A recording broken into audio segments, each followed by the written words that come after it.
Everybody want to click on that? Got it? So we can start the recording. Thank you. Good afternoon. Welcome to the Entity eVA Security Officer Advanced Designation Level User Management Training Session. Super excited to show you the admin tool in our new platform that is replacing the user management tool. I think you guys are going to find it's a lot quicker, a lot easier to navigate through. I've certainly enjoyed getting to learn about it and to use it over these past several months. So we're also, in addition to talking about the admin application, we're going to talk about the policies and procedures related to using it. Today's training is, like I said, geared to the entity security officers, but we've had some additional folks interested in this training session, so we've invited them to join us. So you may see some additional names on the invite or in the participant list that are some other folks that just wanted to just listen in or wanted to hear, some questions that you guys have as well. So like I mentioned a little bit earlier when we came on, I've incorporated a lot of time for questions. So kind of this little upfront piece that I'm doing in the demo will take about an hour and 15 minutes, a little bit, and then we should have 45 minutes for questions. So I feel like that's a good block of time. With that being said, if you guys would, I'd really appreciate it if you'd wait for questions at the end. I've got a lot of material that I'm going through and demos, and I'm trying to keep my mind. I've got a track that I'm trying to keep it on so I cover everything. So if we could just, if you want to write down maybe on a scratch piece of paper or open up a Word document, your questions, we'll get to them, I promise, at the end. So I really appreciate that. So for today, let's talk a little bit about the overview. So what you can expect, we are going to talk about the plan, resources, what's changing, what's not changing. I'm going to do the demo and the questions.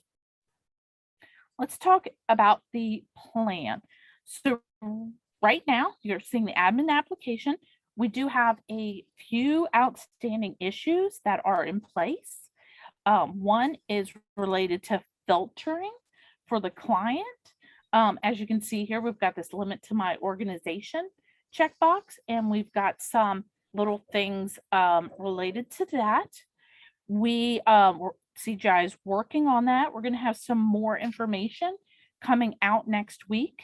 Also, there's some more work to be done on reports and the information that we would gather into reports. So we will be getting more information from CGI next week. So as you go through here and you have questions related, you could hold off because we're still waiting on those kind of two outstanding areas related to security of the new application, the admin application. All right, so resources. So as each of you know, as security officers in the Report and Resource Center, there is an agency security document section. Under there, I have published the eVA policy and standards, the security policy and standards. I also have currently quick steps, and in the new platform, Lodgy is going to convert. So we are taking Lodgy, we are packaging Lodgy up, and we are moving it over. So what you're used to today in seeing and the feel and the roles are all coming over.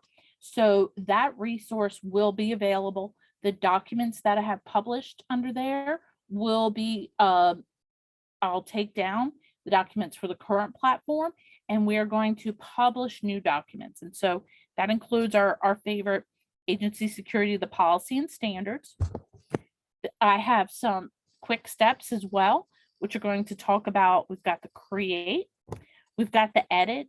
In the edit, and we'll go over, I'm going to talk about this a little bit more in the demo, but how to do a general edit, how to do a mass edit, and how to add or remove profiles or organizations. And then also the delegate approval authority. This is a new thing that we're able to do the user has not delegated their approval authority before they've gone out on leave, we now, as security officers, have the option to delegate that. Super powerful, super flexible. What an awesome feature. And then also in there is instructions on how to, under the edit, make accounts active that have been deactivated. And then I also have quick steps on the deactivation process. It's a lot quicker. I'm really excited to share that with you during the demo. And then we have some fillable PDF forms that will be published. The form will be we've got 3 out there: the create, edit, and deactivate. So that's kind of new to the grouping of published documents. And then I will have approval profile, definitions, internal profiles and definitions, Lodgy Roles and definitions, and then another document, account statuses. So just like I have today, I've got the procedures, the policies, the quick steps, and then all the reference material that is coming over. I think that's like 12 documents or something along those lines. So really that we're going to have all that information available for the new platform. In addition to some resources, today's session is recorded and it will be available. I'm going to email that out after it's been rendered to the folks on the invite list. And then also there is a plan. Many of you may have gone into the VIP learning area, taken some learning journeys. What we're going to do as we move forward, the plan is to have a learning journey for security officers and including this user management as well. So at a later date, you will have that kind of learning journey materials in there to take at your own leisure. We also, so that's available as well. And of course, as the global security officer, I'm always available as well. As you guys know from working with me over the years, I'm always available for questions. We also have another document, a user management asset that if you've heard this name, InfoPro, they've done a lot of our training materials for the other applications. They are working on the finishing touches on one for user management that will also be published under the agency security document. So we've got a lot of resources in place, and that's one message that I want to communicate to you this afternoon, is that there are a lot of resources as we move into this application on the new platform. So let's now move into what is not changing. Jane, Does somebody want to put themselves on mute for a moment, and we'll get to the questions at the end? Thank you. We're not seeing any movement on the screen. I'm just seeing an admin. I'm just talking. Okay. I'm just talking. Yes, I'm talking to what's going to be available. It's not available now. Wonderful. Thank you. Yep. We're going to go into the demo after I get done chatting about what's changing and what's not changing. But thank you. So the what is not changing? The responsibilities of the eVA security officer, procurement directors, eVA leads, and account executives. So advanced level organizations, they're managing their users. The basic, they're managing their users. The responsibility of the procurement director to authorize user access or edits, that is not changing. Responsibilities are still the same. The core of the eVA security standards have not changed. What's changing, is the tool.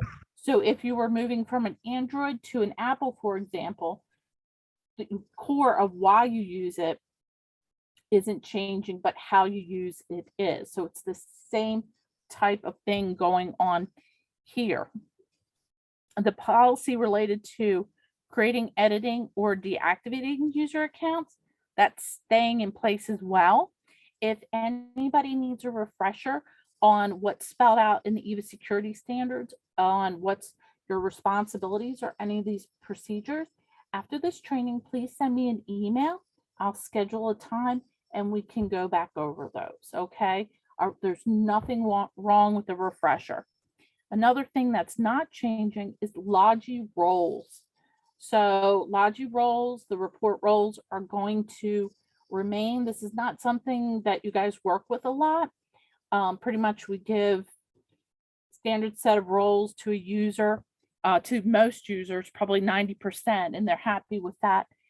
There are a few that we do need to add some other report roles to, and we've got guidance on that, but those are not changing the Lodgy roles or the reasons based on the assignments. So let's talk about what is changing. So you may have seen some of this as far as terminology through your other trainings, demos, user groups, different communications, that in the new platform, we are going to refer to clients or entities. They're called organizations. The BSO, the BiSense org department, is now a site. Approval roles are now approval profiles. And so as you've granted out applications and Ariba roles with permissions, for example, the agency query all role, those roles have kind of been combined, if you would.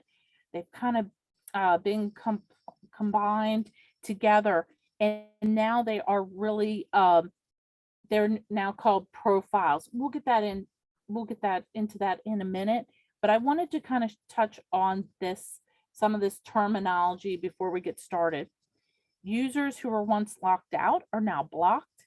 Users who were deactivated are now deleted. And that is a logical delete, not a physical. So that just means that they're deleted from the different screens, not from the application.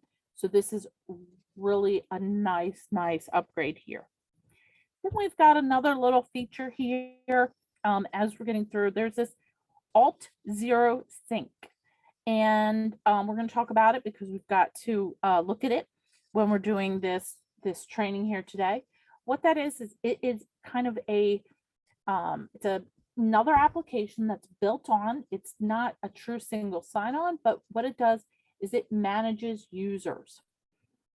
And so we need our users and their basically really their email addresses to sync over to this authentication tool for them to be able to log in.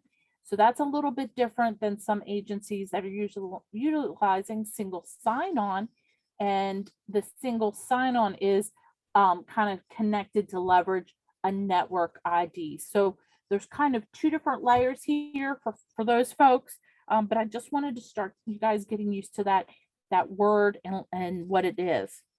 So what's super exciting is that custodial care is going away.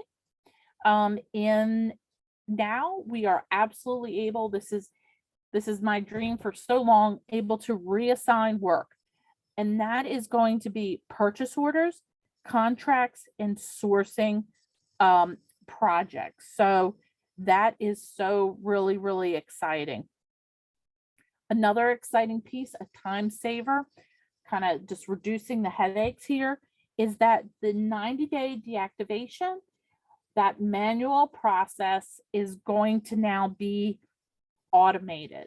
So that is what a relief that is. So that is no longer, that is something that, since we've moved to this modern technology, if you will, this new platform, this is available, and we're going to leverage it and we're going to enjoy it. It's almost like a driverless car. It's just going to do it for us.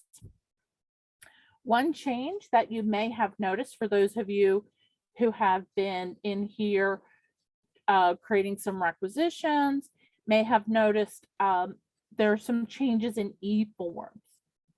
So eForms didn't exactly convert or come as a package in the new platform. So what I've done here is I've created a fillable PDF form.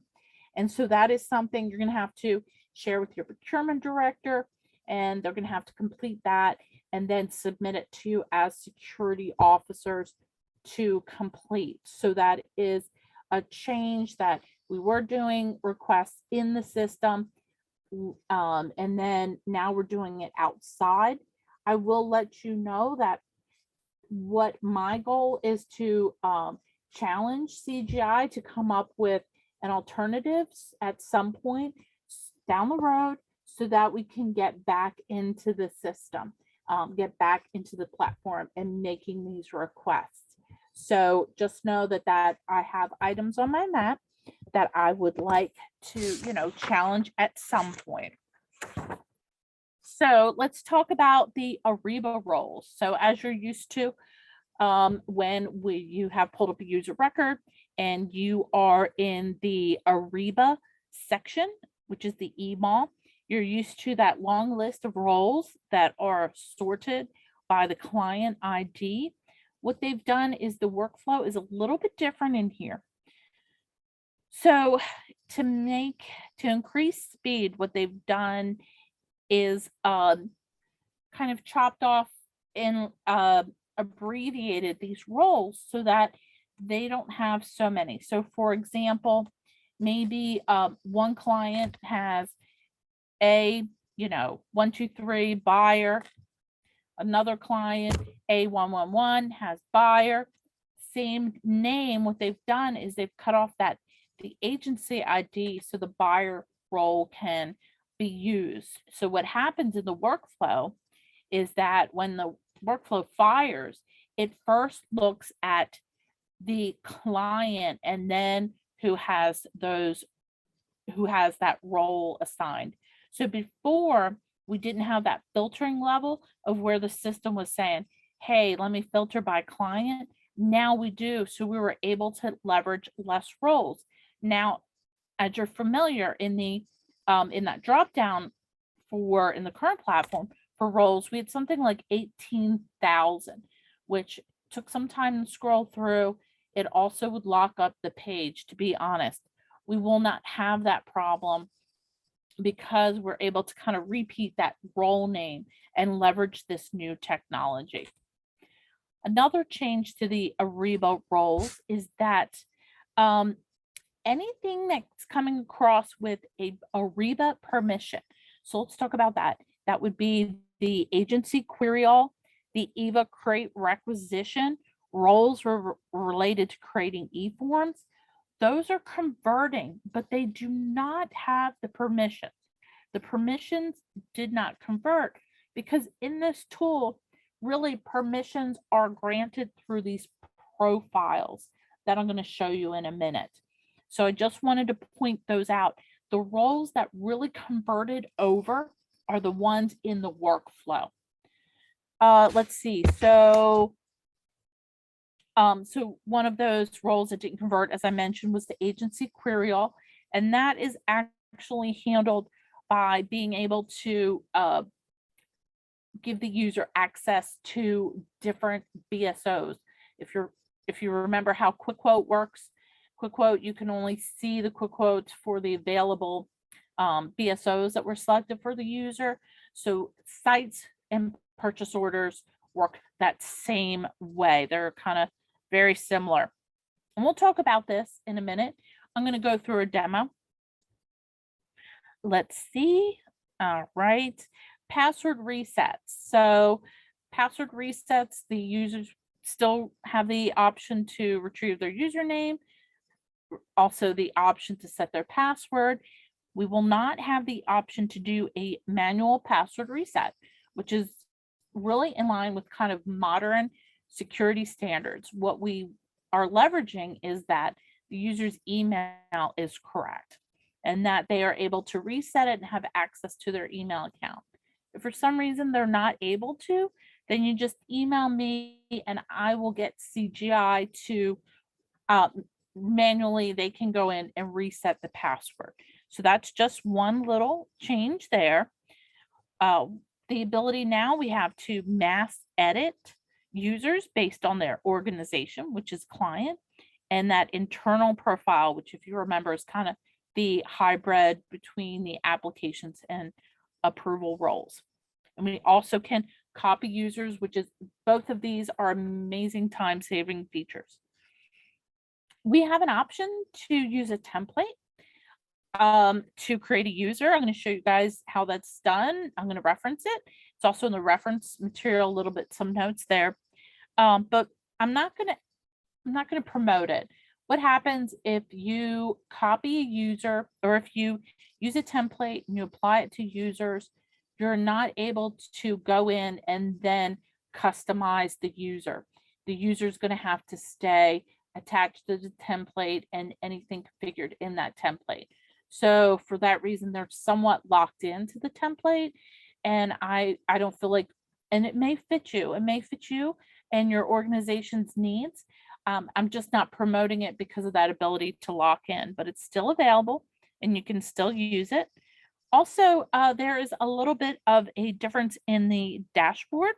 So you guys will have the eVA admin profile. So what that does is it's going to give you a little bit of a different dashboard than what somebody who is a kind of straight buyer would have. So just want to point that out, note that out. A lot of us do troubleshooting with end users. And so I just wanted to point out that when you're doing that, that what they see when they first log into eVA and land is going to be different than what you see. With that being said, talking about what we're going to see, let's go ahead and explore this admin. So this is the admin application. When you come in here, you will just have the ability to browse users, which I'm just going to click on it. The page is going to refresh. And as you can see, this is what the page looks like. You have the option today to do a keyword search. The keyword search is going to apply to contacts, users, and emails. If you need to click on, you will not have this down here to pick on what type, but it will have the internal contact. For this tool, if you hear any kind of core team talk, internal contact is a buyer. That's the way I value it. And then also vendors are now suppliers, but you will just see the internal contact. I have my admin. Also filter by profiles. You will be able to filter by the profiles available. These are some of these are available now.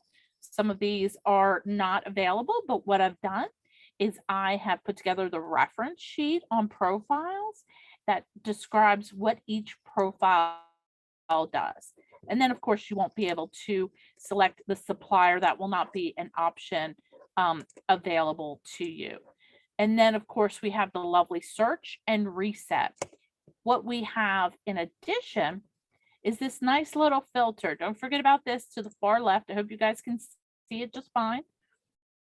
We can filter by commodity. We can filter by commodity or authorization. We're not going to be doing searches based on these right now. We're not going to leverage commodity, and the authorization is really getting down into the weeds. But you will be leveraging display. You can use templates if you're going to use that. Then you can use the active, the different login statuses. Again, I have put together the descriptions of each status and some instructions on what it means and what you need to do to change it if that's an applicable action. Then you guys will see organization, but really it's just going to give you the ones.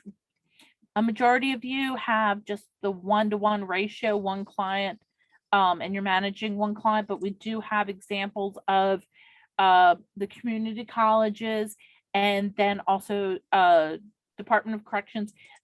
The security officers supporting those clients will have other clients here that they can select. So I just want to keep that in mind there. Whatever options you select to filter will be in this area down here. When this little button area selection that I talked about when we first got on the meeting, this is supposed to be checked and will filter based on your organization assignment that I'll be showing you. This is one of the things that CGI is working on right now. But if I needed to search, for example, I'm going to put in my first name. That's a common search. I feel like we do today. And we will get to see all of my accounts. Please disregard the supplier ones. I'm in my admin account. But that is how you can do a search and the search results. You could also search by email address. You could search by username. There's a lot of different search kind of options. So let's get down and let's talk about the records here. Let's talk about these columns. We have contact. Contact is really going to be the username, and the system does have a standard that's the same as what we're using today. First initial of first name up to 4 digits of the last name, and then it reserves the last 3 spaces to assign a numerical value depending on if that username is unique or not. We have, so that's a contact. We have here this edit. This edit button is where that's how we're going to access a user record. We have this only in testing, only in the test environments. We have this shortcut to get into a user's account. This is really here for testing, to be able to test multiple users, to test workflow, and to be able to shortcut into other users' accounts. Again, this is not a production. This is just for the testing. So we have here the ability, and we'll go over this when I talk about creating a user to send out an invitation to log in. If you click on here, you get a little bit of user information. This is their email address, the profiles. Remember I talked about this is kind of where the applications that you've granted and the eVA roles and permissions have been bundled together, and they've come back out as what's called a profile. This is the login status. This commodity perimeter, you see here, we've got some selected. It was during testing. This is not something that we're going to use. The org perimeter is the clients and BSOs. And then, of course, supplier and type. You won't see anything under supplier and type. As you can tell, this is divided up for what we're seeing. There's also, because I have the admin, but this is also where we go to manage some of our supplier users as well. You guys won't, but just kind of giving you the idea that this application puts everybody into kind of a pool. So that's a little bit about how that's managed. So let's go in here and let's create a new user. So I'm going to click the create a new user button, and we have some here that save and close, save and new, and then this Alt-0 sync, which I'm going to talk about later. Down below is the login. Before a username is created, you're going to see this automated authentication mode should always be SSO. Remember, SSO means it's sending to that Alt-0 tool. It does not mean that it's enabling it for your network ID. That's a little bit different. I'm going to go down this column, and then I'm going to work right to the other columns. Then this Alt-0 sync appears after we save the record. So you want to make sure anytime you create a user that this is completed, these boxes are checked. There is a job that will be running, that will be running that will do this automatically.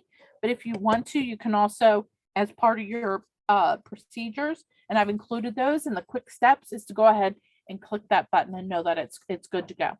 So the identity, here we go. We start now with the mandatory fields, really filling in information. So you can select a title. For me, let's just have me come on board. I'm going to do my first name, my last name spelled correctly, my email address. If I can spell it correctly. All right, my email address. One thing about this new tool that we found out, we stumble over in testing, is that the new platform really likes just one unique email address. So if you try to create a second account with the email address, it's going to let you know, because it really hoses logins. It doesn't like any type of duplication of email addresses in for additional users. So just kind of putting that out there. I don't think it will happen a lot. in production because of the ability now that we have to assign multiple orgs and multiple sites to users. But I wanted to share that. For those of you on the call, oh, I didn't like it. And that's probably because it's in use. So let's see. What did I do? There we go. I had a space in there. So there are some checks and balances in the fields. The internal identifier field for the community colleges. You guys listen up. This is your employee ID field. So this is where you're going to type in that 9-digit field. Yes. So the employee number. So just know, make note. I've put it on the quick steps. When you get those, please highlight it and make sure you're following this. Next field is the position within the organization. This is optional. This expense note account as well as we're not going to be using this, just bypass. Default to active is phenomenal. That's what we want. That is our goal, to make an active user account. Phone number works the same way as it does today. And then we have optional cell phone and fax as well. If I needed to, some people have some extensions, right? You can put that in as well. I had a little typo, but there we go. The phone. The address is a field here. It's actually a section. We're not going to be using any of the address in the actual user record. We're not going to be leveraging this. We're going to continue to leverage it at a high level data management across the org. So there is, I've asked down the road for CGI to take that away since we won't be using it. And let's scroll up. If we wanted to apply a template to this user, we would select an already created template. If we want to use this user as a template, then we would click on the template button, and you see it's kind of giving a little template example here, letting you kind of create that framework. So this is now the internal profiles. And so some of these, just like today, there are some that are given to the eVA core team. There are some that are given to power users like you folks here. And then there are some given to regular, just everyday, buyers. And then there's some given to the procurement shop. There is a whole sheet about what each one does. So I'm not going to go into too much detail other than pointing out today, the employee is what we're giving everybody. That is going to be a standard. What that is giving folks the ability to do is kind of go into be able to search requisitions created in the organization. That is what that's giving them the ability to search there, which is really kind of foundation of this tool.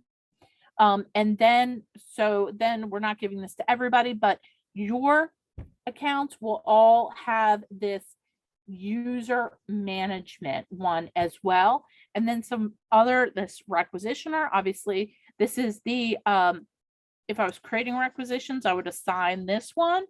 And then we have a basic buyer who can create quick quotes. And then we have the buyer who can create the high dollar solicitation. And then we have the data admin person who can go ahead and they are going to carry out the data admin operations that are currently available, the addresses, roles, all that other kind of stuff that are going on with really the client workflow setup. So for this one, I am just going to, and let me back up. So you're going to either do buyer or basic buyer. With requisitioner, you would apply, you keep employee as well. Requisitioner is kind of the upgrade. So we're just going to give me these pieces here. As you can see, we're not really giving, this is not where we're doing the applications. The applications are already tied in under these profiles. And then you see here, we have external profiles. We're going to disregard. We are not going to grant those. So that is kind of just this cover page where we're setting off this user. So what I'm going to do is actually, if you're going to follow me on this left-hand navigation, you can collapse and then you can also expand. I'm going to go to the organizational parameter. This is where you're going to assign, some of this will be defaulted, but the organizations that have more than one client will really benefit from this area. So I'm going to come in here. When you come in, you can expand. You'll probably expand. It will be quicker. You can do the keyword search. So if I want to do A194 and do a search, then I would scroll down. But I can also come in here, and in your areas, it's a little bit different right now because it's not filtered based on your specific organization. But what I first did is I came in here and I opened up everything down that tree and opened up every plus sign I saw on the path. So now these should start to look familiar, even though it's not your organization. These are the BSOs, buy sense orgs, departments that we're used to. So for here, if you would like to give the user the ability to, first off, to see requisitions created in those buy sense orgs, you would give them access. But also at this time, you're giving them access to create requisitions. So when you create a requisition, you may have seen this when you're doing in UAT, or those of you in bidding conversion, you have the option on the right-hand side of a requisition to select a drop-down and select a different BSO for which the workflow that's configured for that BSO will fire. So just keep in mind that that's what's happening. If I wanted to grant this user all, so let's say this is a procurement shop, procurement director, I can come right up here. There's actually two little boxes and a little finger pointing to those boxes. You can click there. Then they will have access to all the BSOs under. One thing I want to point out, it's kind of unique here. So if I click on the finger, there's a checkbox here. If I just click, it will put a checkbox, but it will not give me the same access as if I clicked on the finger. So what I want for you to do is the only time you can click on the actual finger icon is when enabling BSOs. Afterwards, what you need to do is always have a checkbox when you see the client name, when you see that kind of break, that branch, and then under also eVA wide. Let me explain what we're doing here. The way Evaluate handles contracts is that it's associating it to what's selected here. So if a contract was created specifically to Department of General Services, because this is checked, the buyer has access to it. If a contract is selected for just the branch, the administration branch, then this buyer has access to it because these two boxes are checked.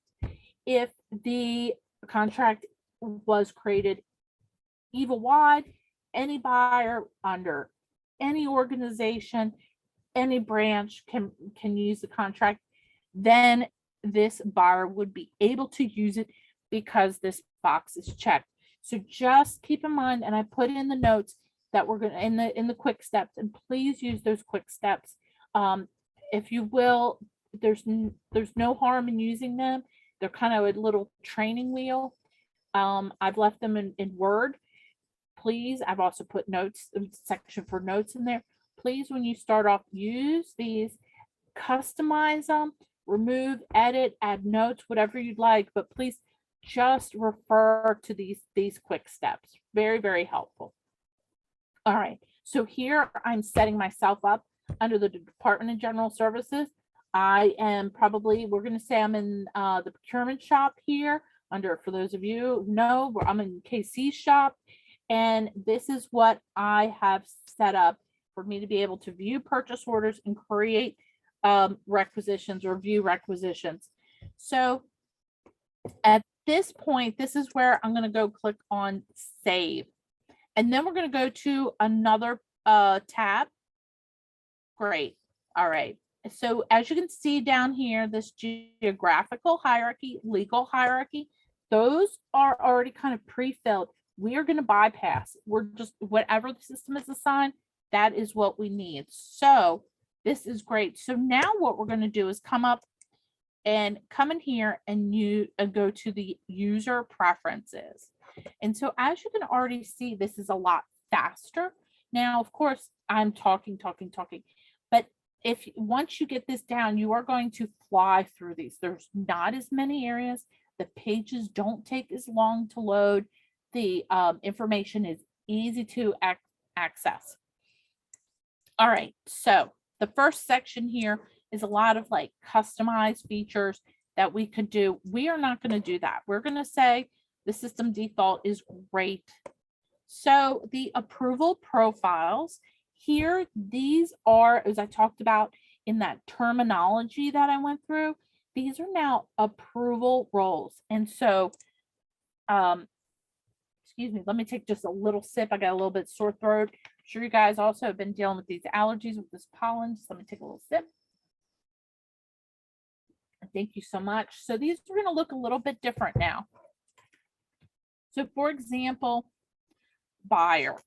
So this is maybe a role that you have used and may have had this approval role called buyer in your organization. To access it today, you wouldn't go through and scroll. So I'm not going to look for A194 buyer. I'm just going to look for buyer. Now in this list right now, the way it is we get to see everything that's in here just like we have today. However, I do have, as those of you who are familiar with Jira tickets, those are tickets that we put in when we have questions or design changes or find bugs. I have requested a design change that this is filtered based on the organization parameter that we just completed, as well as I also have a Jira ticket to make this org parameter the second step, user preference the third step. Not a big deal, but since we're talking about tickets, I thought I'd throw that in. So what we do here is we search for the role. We have to type it in and we have to know the role name already. So here I've typed in buyer.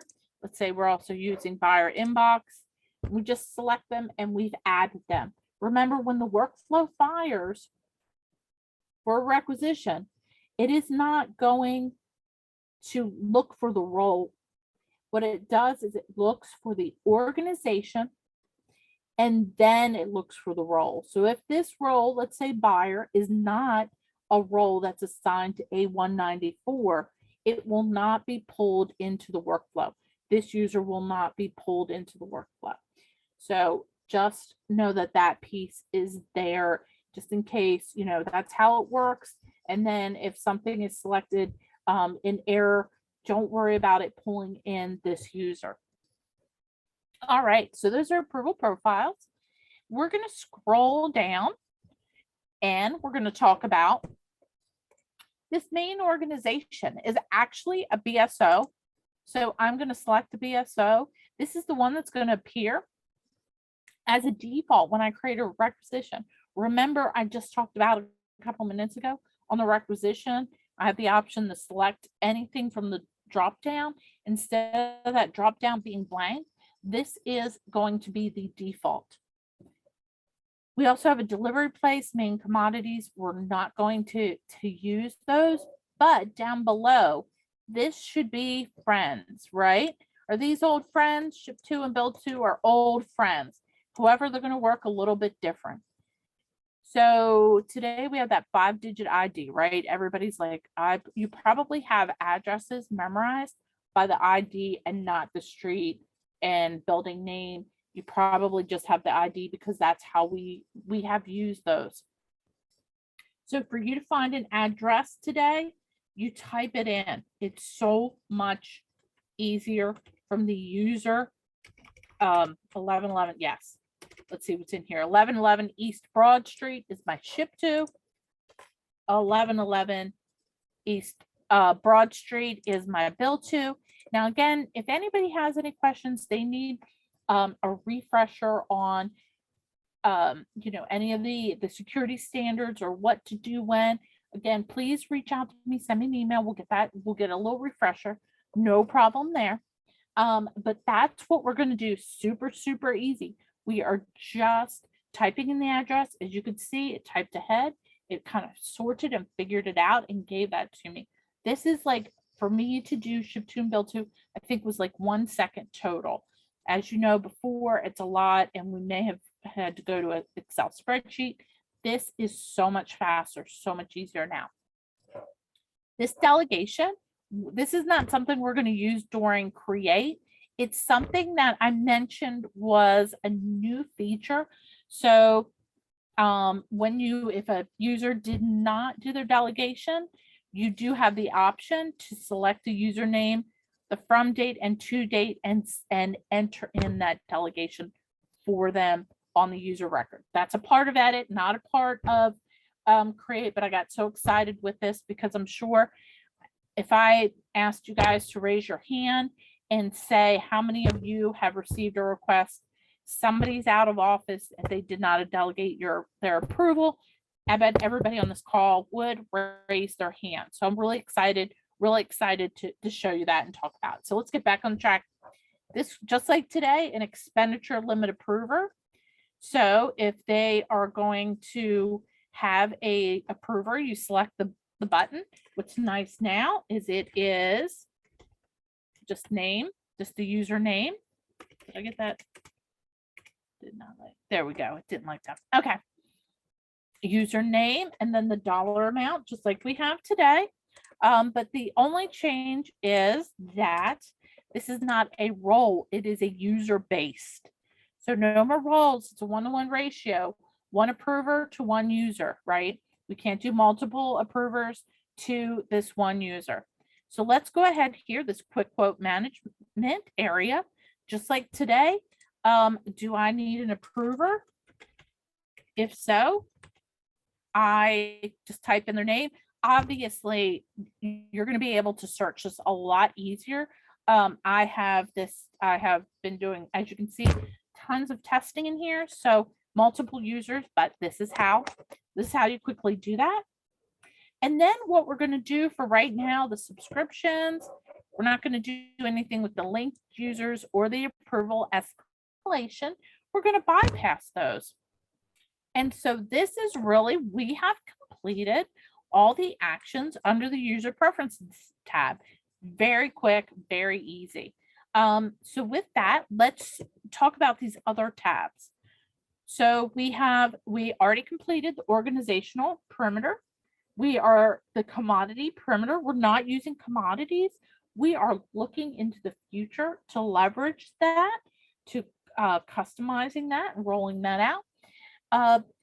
So the cost centers and programs, we're not going to be using that as well. But what we are going to do is look at this friend of ours, this Lodgy Access. So what you can do here under Lodgy Access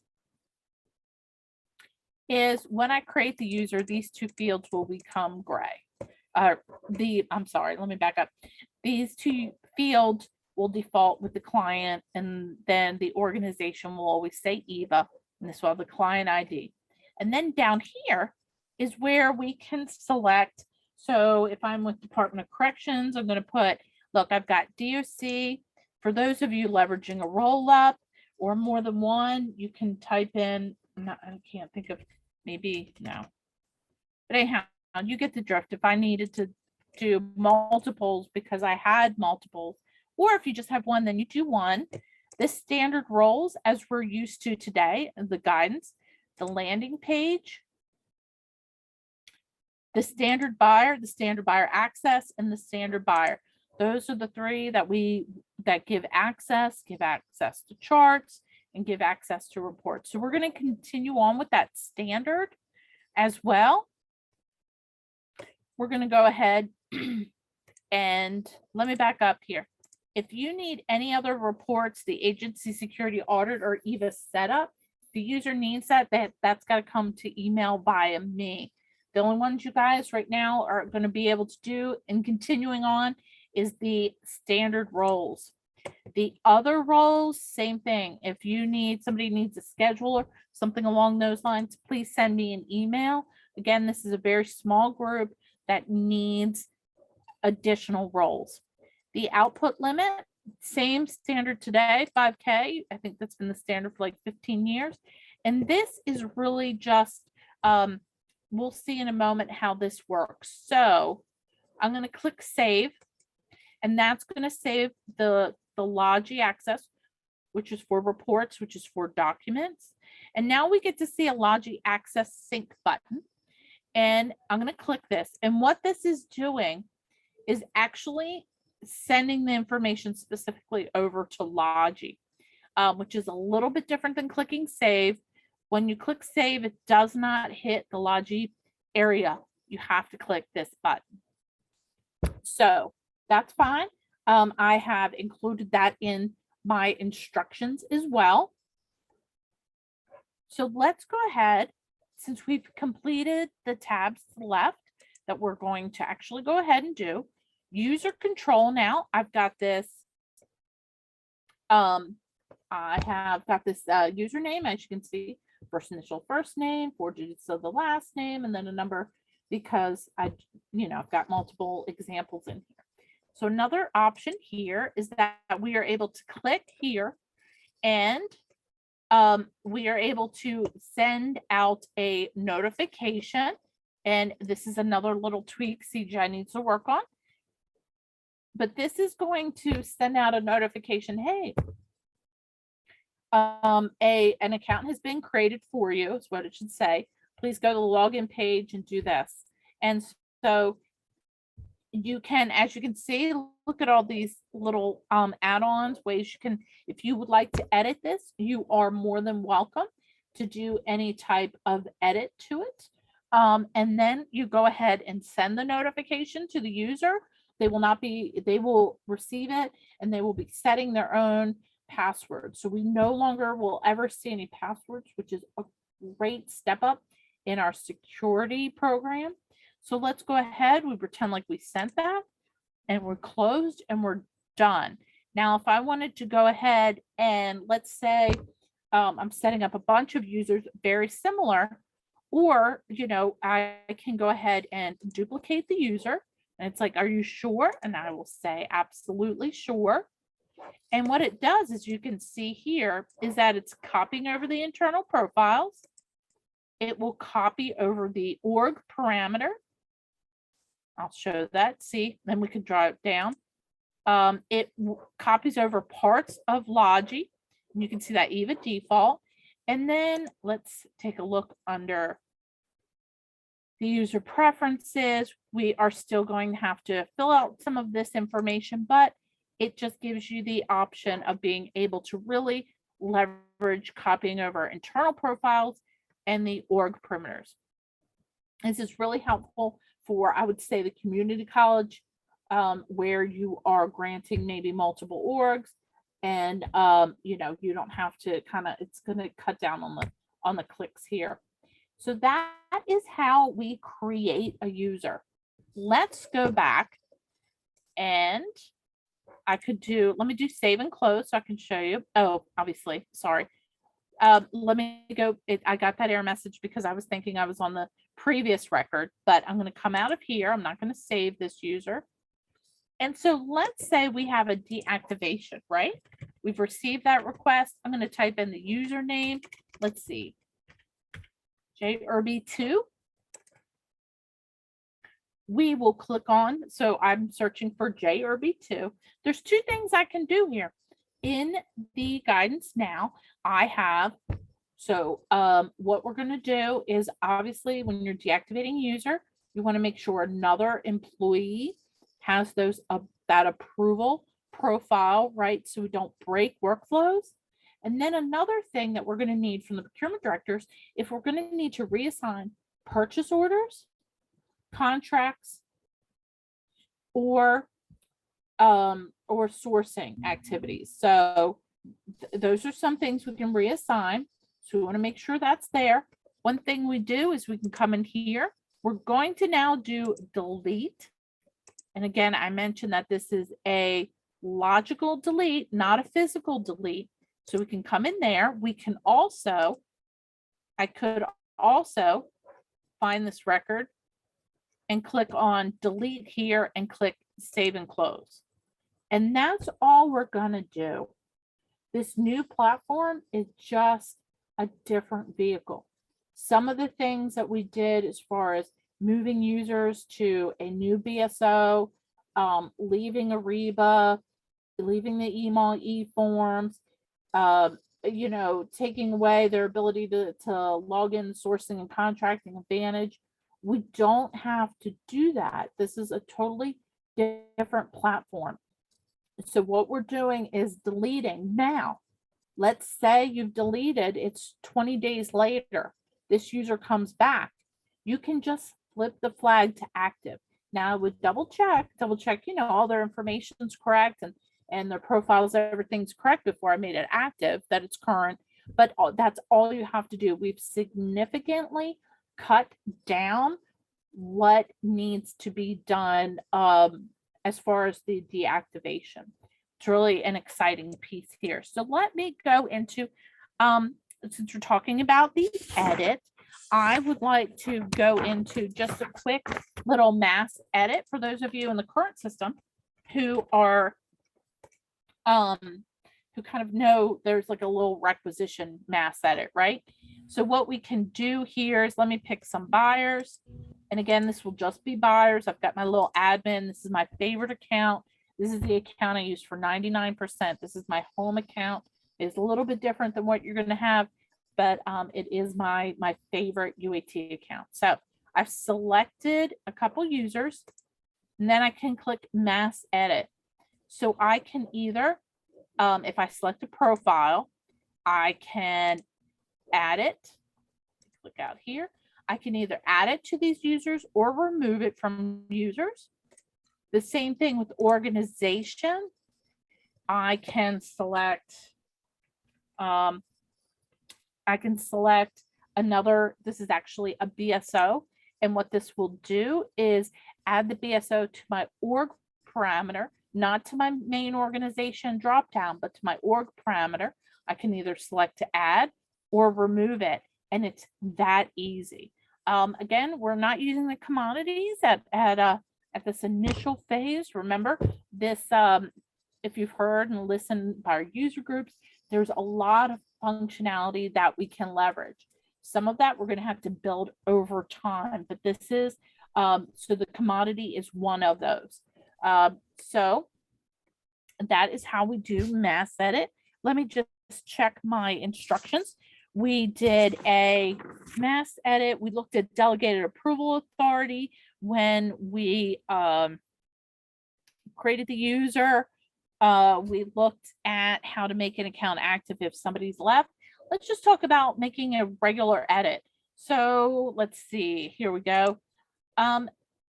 You just click on that little pencil and you can make the change and go ahead. So we do not have, as you remember, I used to say, call it my little sticky note where we would know like who took what action. That is not something that we need to do. So you just make that change, click save. The one thing I am going to stop here and pause and say is that anytime you make an update to a user's status or their email address, you have to click Alt-0 so that it updates in that Alt-0 system. Anytime you make a change or you grant access to Lodgy, you're going to have to click the Lodgy Access Sync. All right, so just some tips upon the edit. So that is, just what I wanted to share there. Just give me 1 second here. I've got my notes of different things I wanted to make sure I've covered with you this afternoon. And I am just making sure that I've got some of these scenarios in here. And I think I have. So I just wanted to, before we move on to questions, we actually have quite a lot of time for questions. One thing I want to note is that after this training, I will be sending out an email and it will contain a link to this video that's recorded. And then I'm going to also send out those quick steps that I mentioned.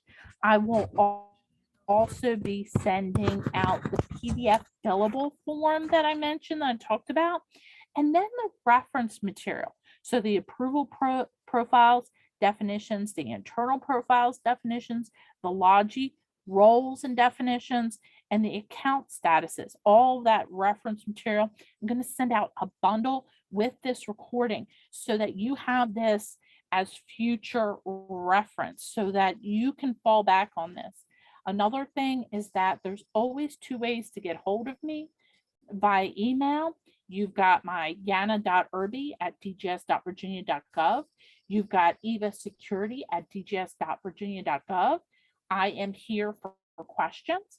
Absolutely. So please don't think that as we move into the question and answer section, that if you don't have this now, that you can't answer these. This is an ongoing conversation that we're going to have. Today, we walk through the tool, the new application, but we will always continue to have conversations. This is a scenario. What do I do? Those kinds of things. I'm always available for conversations.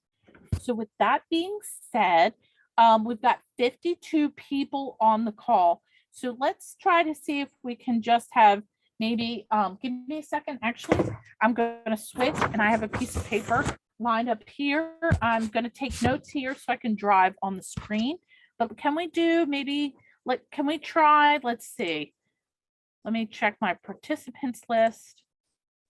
I was going to see if we could do like a raised hand, maybe scenario, something along those lines to kind of, well, let's just try it. Let's see. If you have a question, can you put your name in the chat and then I'll call on you individually. Let's see if we can sort that out. So this gives us 55 minutes. Okay, Dean is in first place. All right, Dean. I knew I was going to be there, ready to go. I wasn't sure if you were going to be first, Dean. Okay, Vicky. All right, let's pause for a second before this gets. So what I'm going to do is I'm going to go to Dean. When I'm done, Dean, I'm going to go to Vicky, and then after Vicky, we'll build this list. But again, we've got a lot of time. So yes, Melva. All right, just hold on. Hold on, one at a time. Okay, I don't want to get out. I don't want to lose. I want to get hold of everybody. And if for some reason maybe you don't feel comfortable on a live, like a recorded call, send me an email as well. Okay, but Dean, let's go. Okay, so 3 questions. I'll try to keep them brief. You're fine. So I'm unique. I like to use the unique name when searching for a ship to. Is that field still searchable, or do you need to actually know the physical address? It is now physical. It is now truly physical. The unique name is going to be, from what I understand, it's still going to be buried behind the scenes, but it's not available in that dropdown. Okay, so it's not behind the scenes searching it at all. Not for this application in our use. Noted. Okay, so something else, because there won't be a training instance for a while and the email component issue. Is there a workaround for those of us that are going to need to create generic training accounts in UAT? How are we going to do a real email address? So generic.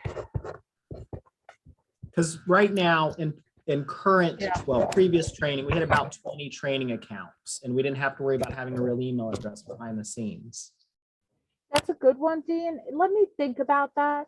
The big thing here is, as I demoed, and I'm sure this is where you're coming from, is that reusing an email address is not.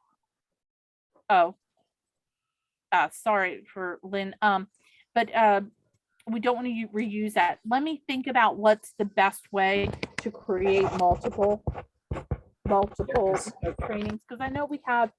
I mean, even we have like a generic set of 20 student accounts if you've ever been to any of our email quick quote trainings that we use. So I definitely understand that. Dean, just let me kind of think about and do some testing. And so I can give you a good. And I think Mary, or at least one of our temporary account executives, might be on the call, but I need to circle back to them very soon to make that ask, because we're going to need those in the next few weeks. Absolutely. I should be able to have those. This is just on my list that I will start working on. after this call. So Okay. I don't think it would be weeks.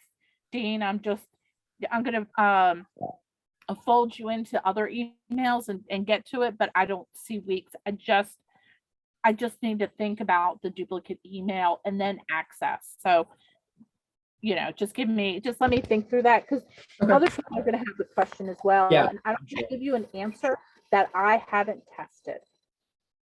I appreciate it. Last one here. So Yeah. we're 18 days out from go live, and it sounded like there are a few items of CGI still working on behind the scenes.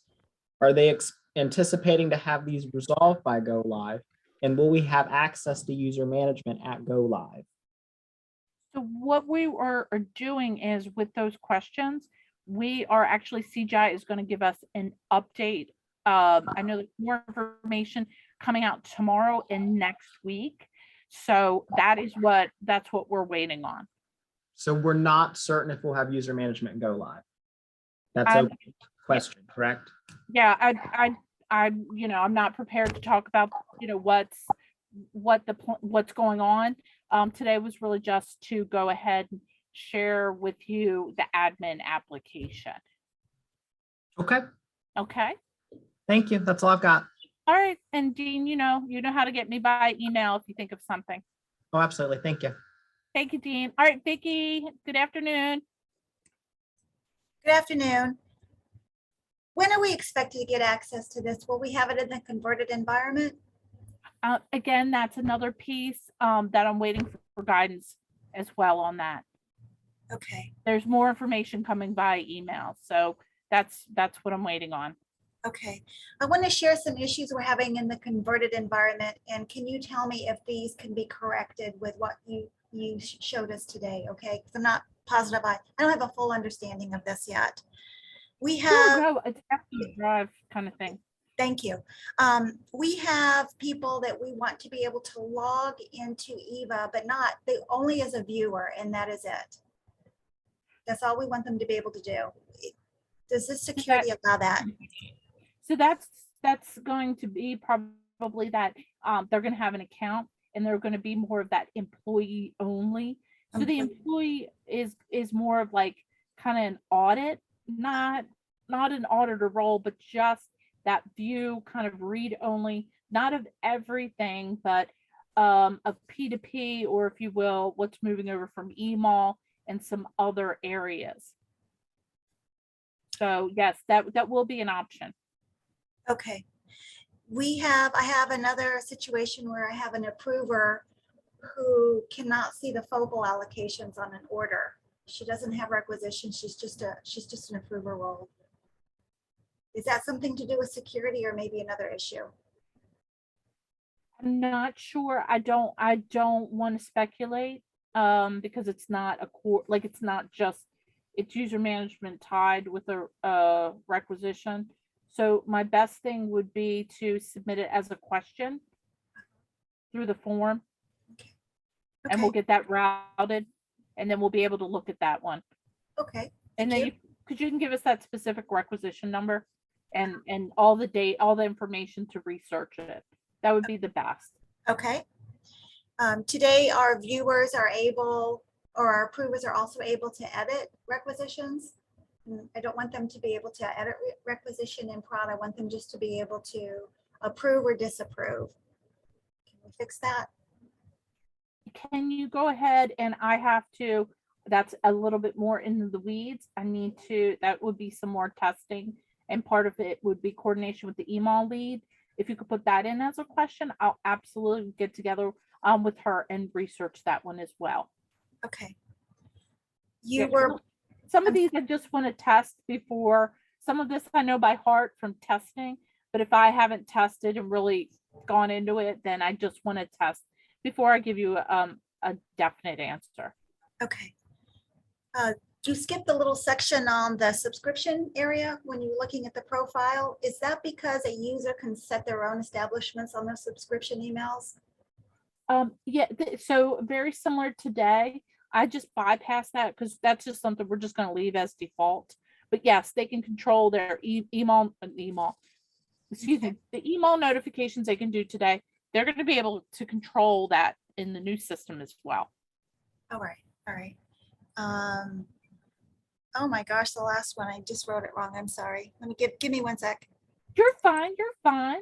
Oh, yes, we have a person today with custodial account, with the old custodial account. So when we have her go into the new system, how is she going to be able to access those old orders from a person that left years ago? So what Same account, how do we manage her, make sure she can do what she needs to do? Vicky, this is a great question. I'm sure the folks are interested as well. So thank you for kind of setting me up to roll with this. Thank you so much.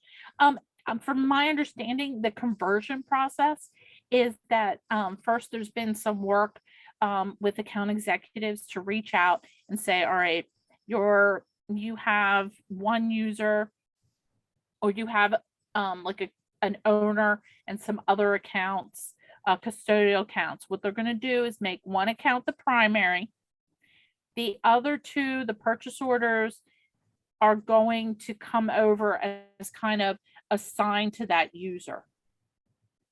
And that's how it's going to come over into conversion. That's how I understand it.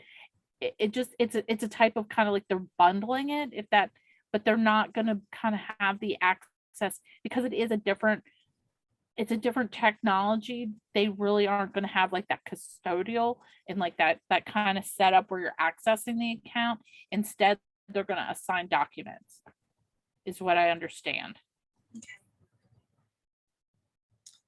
Right. And the deleted feature that used to be our inactive users for 90-day, and I understand that you said that would be automatic, which is nice. Yes. When I'm looking at a profile within the system, how do I know the difference between somebody who is a 90-day inactivated deleted and a real deleted user? But that's a really good question.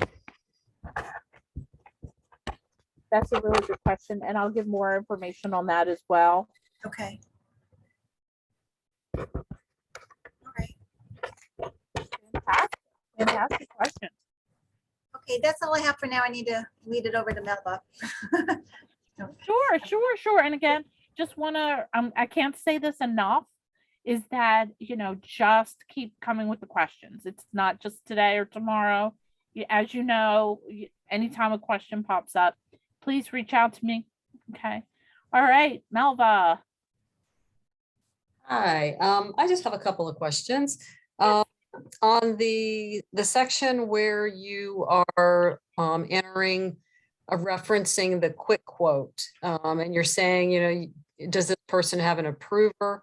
What if you don't want quick quote to be available to the user? For instance, we reserve quick quote to central procurement. So how would you do that? So great. So that's a really good question. So that quick quote field it's just kind of like part of the standard setup, like a name. However, the user will not have access to quick quotes unless they will only have access. Okay, let me back up. Sorry. So if you give them Requisitioner, they will not be able to do quick quotes. Even though that field is enabled, they still will not have access to quick quotes. The access to quick quotes, access to the high dollar solicitations, all those features are controlled based on kind of the profile level, if you will. So as long as you keep them as a requisitioner, they cannot go into create like the quick quotes and the RFPs, things like that. Okay, I think I understand. You're going to send us a list of the profile descriptions of the roles, right? Or the profiles. Yeah. Okay. Yeah. Okay. That probably will help with that. And I think some of it is, it took me a minute as well. So we're going from applications and Ariba roles with permissions. Like I said, we kind of bundled them and morphed them and turned them into like this other thing. So, the more you get exposed to it and use it, it will come out really, it will come out clear. And especially we change terminology. So, Okay. but, we'll get there. We'll get there. If we can switch phones, we can switch platforms. Good question. Okay. My other question is kind of related. And I probably would need to see the document that has the description of the profiles, but I'm just trying to figure out, because what we've heard and seen so far, we can't quite figure out how you could give someone profiles that seem to be in conflict with each other, such as we don't want them to be able to create a requisition, but we Okay. need to give them high level view of orders of all of the organizations. And they need to be able to approve $1 when necessary, but also to approve high dollar transactions and issue sourcing projects. I mean, is that possible? So we've got, I'm making some notes, and so I just want to repeat that. So it's an approved, no requisition. Approve, yeah, approve $1, also approve high dollar, be able to issue a sourcing project, but cannot create a requisition. So really what it is it's really, and I may have to do some testing to see. I feel like that is available by only giving them employees, but I need to see if employees are able to approve. So that's some testing. Okay, I have fair to- enough. I have to test the ability to approve with only employee, which is what I'm thinking. That's what I'm thinking. I'm not, but I need, like I said, I need to do some testing before I give you a solid on that. Okay, that's all I've got at the moment. Thank you. You're welcome. You're welcome. Let me scroll down now. Thank you so much for your questions. Yeah, is the term perimeter? It is perimeter, and I do parameter. I don't want to use either, to be honest. It is perimeter. So Lynn, I do use that. Okay, and ODU, got it. Etta, Bradford has test email accounts. Okay, and then Ebony, you're next in line. Hi, I have two questions. When Uh-huh. you were going through the demo, you showed that we could create a template for users. If I create a template, can the other EVA security officer from our organization use that same template, or are they just specific to whichever user created them? They are, you would be able to, the other security officer would have access to that template, but I want to warn you, you will not be able to edit that user unless you edit the template that applies to all users that have that template. So just be wary that, you can't, there are some features you can't customize on a user if you use the template. Okay. I would recommend until you're really like, I'm savvy, I know exactly how our business processes work with this. I would just do it user. Okay. It's just as fast. That's what I'm recommending. Template is there for you to play with, but because it locks down profiles, if you need to edit a profile on a user, you can't do it. So it kind of really, it creates cookie cutters that can't be edited. Okay, yeah, that makes sense. Okay, all right, and then my second question is, you were showing that if they got the information from procurement, you could reassign contracts. If you have to edit a user, can you reassign contract administrators? So anything so what I understand, and we're still kind of getting some more information on this, is that I believe that it is the contract administrator that you can reassign. Okay. But that's outside of, I believe you can do that in the contract tool. That is outside of any type of kind of user management. Okay. Okay. I believe that's where it is for the contract administrator. Just like as there's other contract, kind of in the contract itself, other profiles that you can assign to different folks who can just log in and kind of view that contract. That's where I believe that is housed. Okay. Okay. All right. Thank you. You're welcome. You're welcome. Cassandra. Hi, Anna. Um, Question, you kind of touched on it with the templates. I was going to ask you a little bit more about when you create users with templates. Just to reiterate, so for instance, if you created a user with a template and you need to go in and add a feature or application to their user, you won't be able to add it unless you edit the template for everyone that use that template. Is that right?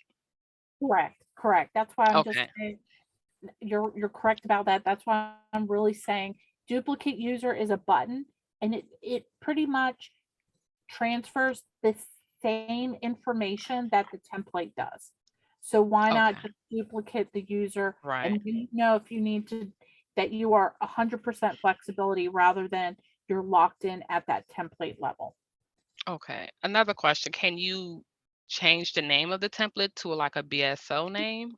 Or You is it can do just, no, you're right. That's a great thing. The template can be customized whatever makes sense to you, whatever naming standard you want, you can customize it. okay. My last question, for a deleted user, can you, excuse me, can you copy a user profile for a deleted user? Yes. Okay. That's a Oh, really good question and a really good point. So I know a lot of times we're told like, hey, so and so left, but we've hired so and so, right? Can you give them the right. same access? Very good point, Nasandra. Thank you. That's it. Okay, great, great, great. All right, Kim's got a question here about BSOs. Okay, Kim, you are heading, this is really good point about BSOs, and it's a new concept because we've had all this time 1-to-1 ratio on these BSOs, right? Just one, that's it, that's it. If a user, so if I have access, as you saw, A194, when I create that requisition, because I was given all the access, I can select any one of those on the requisition. And then the workflow changes. The workflow, and I did not go into this, I apologize. The workflow that is assigned to that BSO, as we know in BSOs, you can do a $1, 2, 3 approver. That will apply to that requisition. So that is absolutely how it works. It's the way we wanted it to always work is kind of how it's working now, where users, buyers have the flexibility to select which department BSO that they're buying from. So I hope I answered your question, Kim. If not, let's see. Yeah, it does change it. So I hope I've got that for you, Kim. And then Etta, okay, great, Kim. Okay. Hold on. I'm scrolling. Okay, let's see. Correct. It will keep the ELA of Kim. It will keep the ELA. So it's going to still pull in that core, but it will change that workflow. So of the BSO. So we're just looking specifically at that BSO. Good points, everybody. I think that the questions that you guys have asked so far are probably things that, everybody was thinking about. These general testing accounts, how can we tell if somebody was, deleted versus inactive for 90 days? And what do we do? And then also, if you don't have the ability to create a requisition, can you still approve? Now, today we know that's true. I feel like we can with the employee profile and with an approval role, but I'm going to test. I want to be able to make sure that I test and can give clear guidance. So, thank you guys for your questions. Do we have any other questions? Again, you can also email me if you don't feel comfortable or that type of thing. I would appreciate it. You can also do that as well. But you have me for another 32 minutes. So if you have any questions about what I've reviewed today, obviously you may have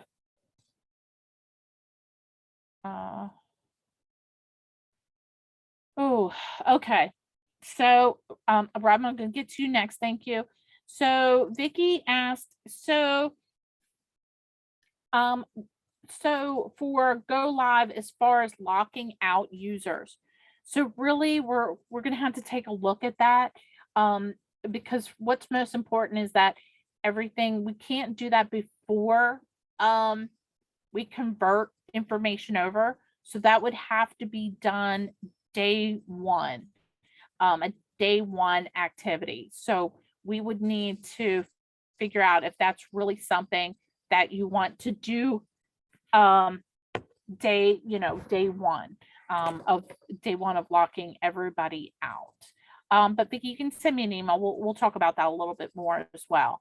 Robin? Good afternoon. I have a question regarding receiving with the, we've had issues with receiving when people leave, so we've had to do the custodial accounts for that. Does the receiving have to be reassigned, or will anybody be able to receive as long as they have, I assume there's still a receiving role for deactivated users? I'm gonna have to test this one because it lives in both, right? It's in user management, but it's a function of a requisition purchase order, right? Or a purchase order. I don't think you'll need, see, the problem is that the current system, well, the current system has got a lot of ownership issues. So I believe if we reassign a document, then that gives it a new owner. So there shouldn't be any receiving issues there. Oh, okay. Yeah. I have I have to think about, I have to walk through. I'm like, if we do this, but if we're reassigning a document, you're the new owner. So as long as, so if that's what we call desktop receiving, right? That 1-to-1 ratio, then we reassign, you can receive on it.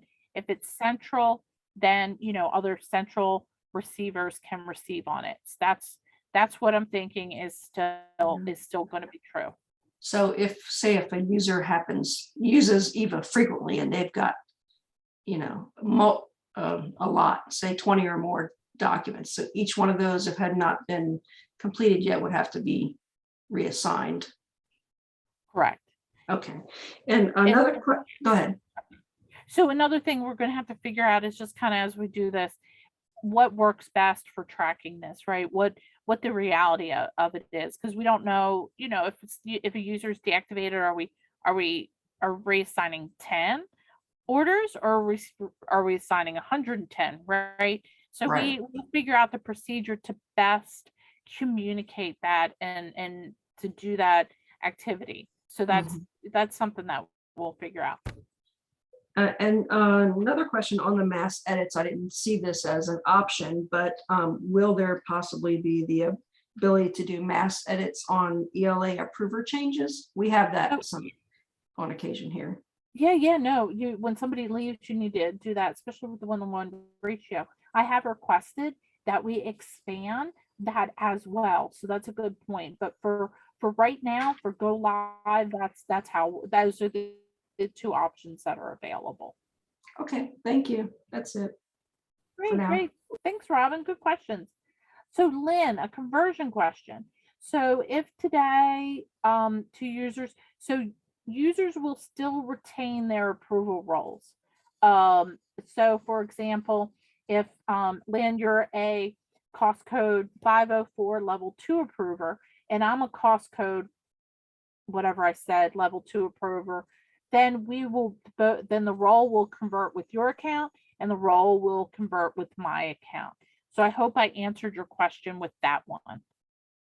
I guess I thought that you had said that there would be no multiple approver roles. Only one user. Expenditure limit approver.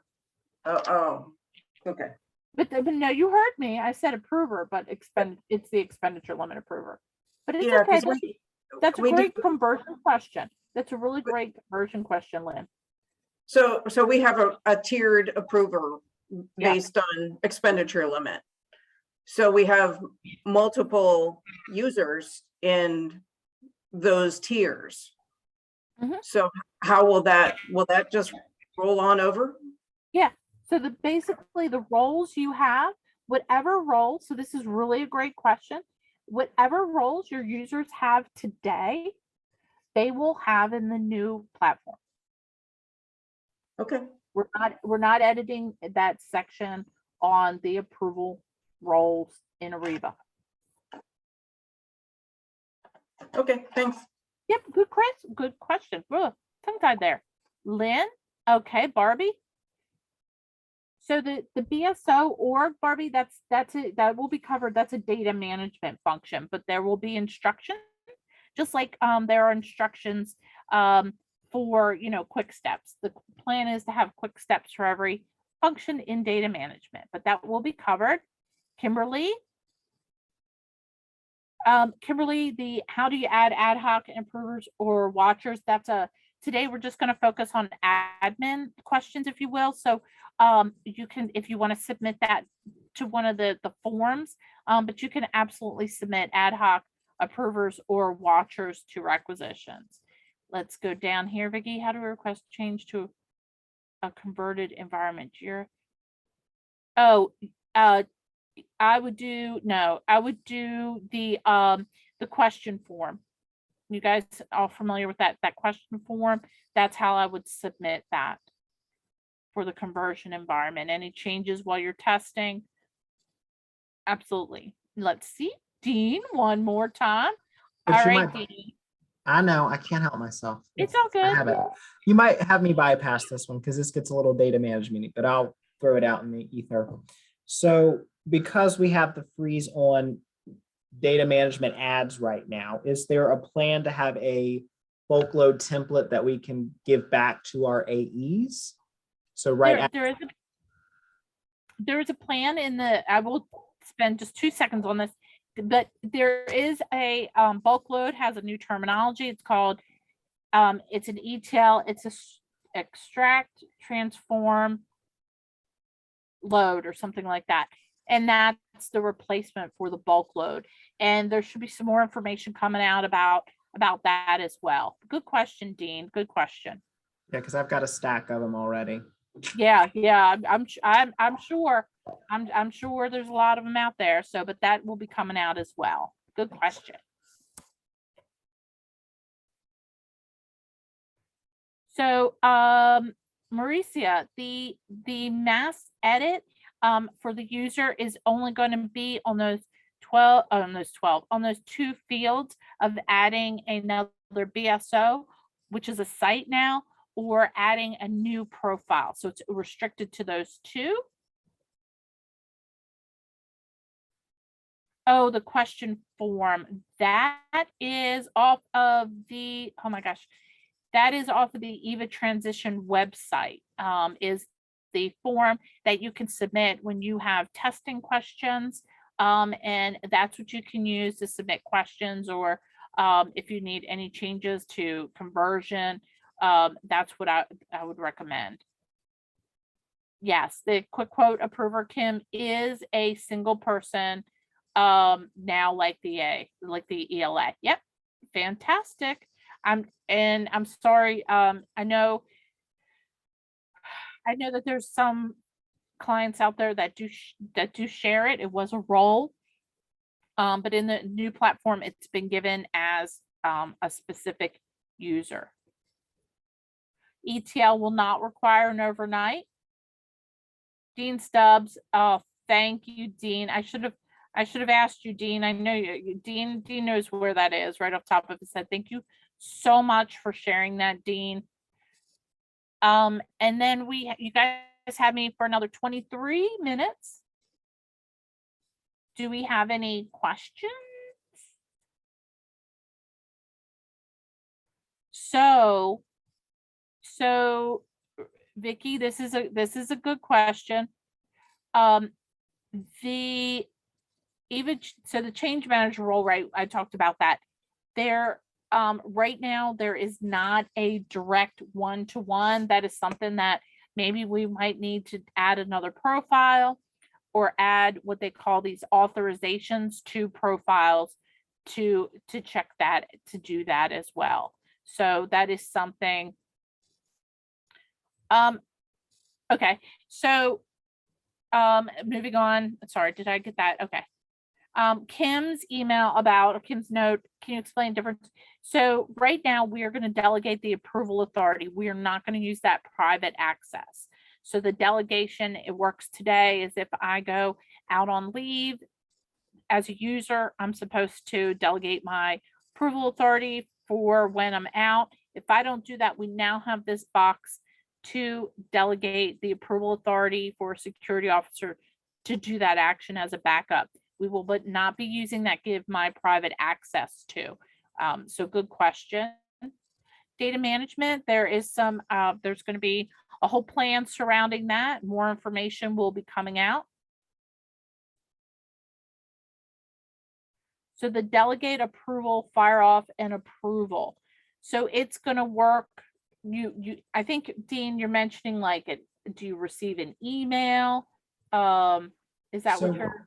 So right now it's set up, if someone delegates an email, their supervisor as a system has to approve that before it goes into effect. So there is happens. Yeah, that's it. So at go live, that will not be the case, but as we move forward, I have asked for that workflow to be introduced. Thank you. Yep. The acceptable use acknowledgement form be automated. So Robin, this is the next step, is going to be to have that automated. And then as part of that packaging for that form, we would also be able to run a report to be able to determine who, what user, when, and then also be able to push out for users to be able to kind of sign the form again when it's updated. So that's a whole piece, a whole new functionality that we're going to add that is going to happen, but just a little bit further down the road. So if you just bear with us a little bit longer, I did make, we did get that 90-day deactivation in play to help, because I know it's very manual and have it automated. So that's one piece there. So great questions, everybody. Really great. Do we have anything else that anybody would like to talk about, ask questions? If not, I can give you back 19 minutes of your day. And again, the next thing you will see from me is a recording of this meeting. I do have some IOUs to research as well. And I do have that on my schedule. And then if that's it, then next step will be an email. All right, guys. Well, thank you so much for your time this afternoon. I really appreciate it. I know everybody's super busy, but I really appreciate you coming out to this session, learning more about the new application on the new platform, and then also hearing a little bit about the eVA security, the changes, which aren't really much. Yes, the profile, there's like 10 documents I'm going to send you, Melva. I'm about giving out the information that I have and sharing it. And if there's something you guys need, please just let me know. But with that, again, thank you so much for your time this afternoon. Hope everyone has a great weekend if I don't speak with you again. So thanks again for your time. Goodbye.